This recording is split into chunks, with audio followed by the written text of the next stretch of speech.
दोस्तों नमस्कार, मैं आपका दोस्त सुधीर शर्मा और आज मैं आपको एक ऐसे शख्स से मिलाने जा रहा हूँ जो गृहस्थ होके और उन्होंने अपने जीवन में जितने साधु संतों की सेवा की है उनके बारे में आपका परिचय मैं करवा देता हूँ। त्रिलोक जी नाम है इनका, जेएटी के हैं। तो इनसे पूछता हूँ कि साधु संगत में रहने से क्या क्या फ़ायदे हैं, ये बताइए आप थोड़ा। अच्छा, साधु संगत में रहने से ये फायदा है। प्रथम फायदा बताता हूँ कि एक जगह कहिए कभी ने कि संगत कीजिए साध की, हरे और की ब्याज, ओछी संगत नीच की जो आठों फेर उपाय। जी। साधु की संगत करने से शांति मिलती है जीव को, उपाधि नहीं होती है, दूसरा का भी दुख दूर कर देता है। अपना दुख तो दूर करता ही है, पर साधु क्या करता है कि दूसरे का भी दुख दूर कर देता है। इसलिए संगत कीजिए साध की, हरे और की ब्याज, ओछी संगत नीच की जो आठों फेर उपाय। नीच की संगत करोगे तो 8 पैर आपको संकट भोगना पड़ेगा, दुख भोगना पड़ेगा। और साधु की संगत करोगे तो आपको शांति मिलेगी, सुख मिलेगा, आपके घर में सब राजी खुशी रहेंगे। इसलिए आपको धन की प्राप्ति होगी, विश्व राजी रहेगी। ये साधु की संगत करने से प्रथम फायदा ये है। दूसरा फायदा ये है कि साधु की संगत करता है उसकी इज्जत बनी रहती है। ये संतों के पास बैठता है, झूठ नहीं बोलता है, दारू नहीं पीता है, नशा पता नहीं करता है, पाखंड नहीं करता है, तो संतों की संगत में करने वाले की इज्जत होती है। उसको चाहे जहाँ चाहे जो चीज़ मिल सकती है और दूसरे को नहीं मिलती है, क्योंकि उसकी इज्जत बनी रहती है। सच्चाई छुप नहीं सकती बनावट के वसूलों से, खुशबू आ नहीं सकती कागज के फूलों से। साधु है वो सत्य है वही भगत है।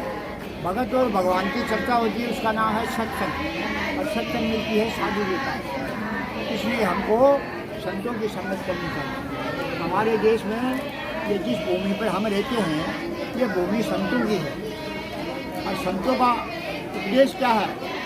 वो अपना उपदेश 4 वेदों में लिख के चले गए। वो 4 वेद हैं, उनमें संतों का वचन है। तो उनमें सबसे बड़ा वेद जो है उसको कहते हैं सामवेद।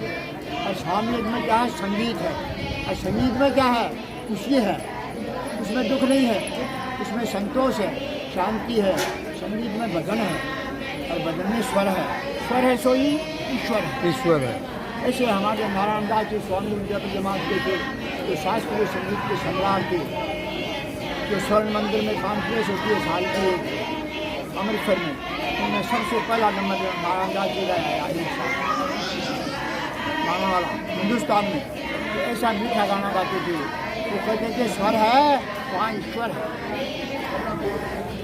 तो स्वर ये जो निकलता है उसको कहते हैं अक्षर, और अक्षर सबसे बड़ा ज्ञान है, अक्षर ही गुरु है।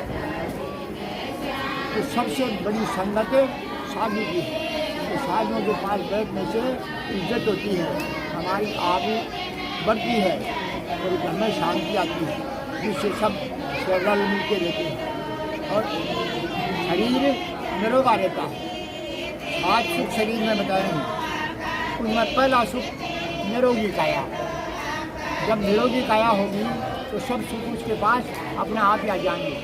और निरोगी काया नहीं रहेगी तो चाहे सारी धन प्राप्ति हो, चाहे कितना जमीन जायदाद हो, कितना ही पैसा हो, सब वृथा है।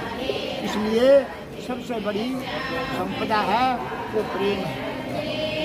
जैसे कबीरदास जी ने कहा है कि पुस्तक खुद पर अनेक मेरे पंडित बयान को, ढाई अक्षर प्रेम का प्रदेश हो पंडित को। ऐसा संसार में 2.5 अक्षर है, वो प्रेम है। अगर पुरानी बात को देख करके आज की बात देखें तो हम पुरानी वक्त के माने जो बात देखते थे वो अब नहीं मिलती। जब सन 42 में विश्व युद्ध दूसरा चल रहा था, उस वक्त में स्कूल में गया, उस वक्त में 10 साल का था। तो स्कूल में जाकर के हम बोलते थे मारनी कक्का दी। वो ऐसे नहीं बोलते थे जो अब तक बोलते हैं। हम बोलते थे कक्को कोटलो, कक्का खानो चीरियो, गंगा गोरी गाय, गाजी को गपूरो, नन्ना राम दूबलो, चांदले की चंचा, चिचावट को पोटाड़ो, जज्जा जेर बानियो, जज्जा जेरू लकड़ी, नन्ना खांडो चानो, तटा की कोड़ी, तटा को गलेवनो, गड्डा डावर गठड़ी, डाकू कर पूछड़ी आने दाने तीन देवती टूटे टूटे कान को घटियो धावर ददियो दीवट गड्ढो दाने सो जा जाए आगे नन्नो भाजा जाए पा पा पाकी कपो प्रयास को बाबा वाली बीना बाबा मुझ प्रकार की मामा ले कसाई की वैसा बकार की ससुर सांस जो कपो घांग हाय हाय नोला रडत दो नोला बोल श्याम राम चंद्र की जय।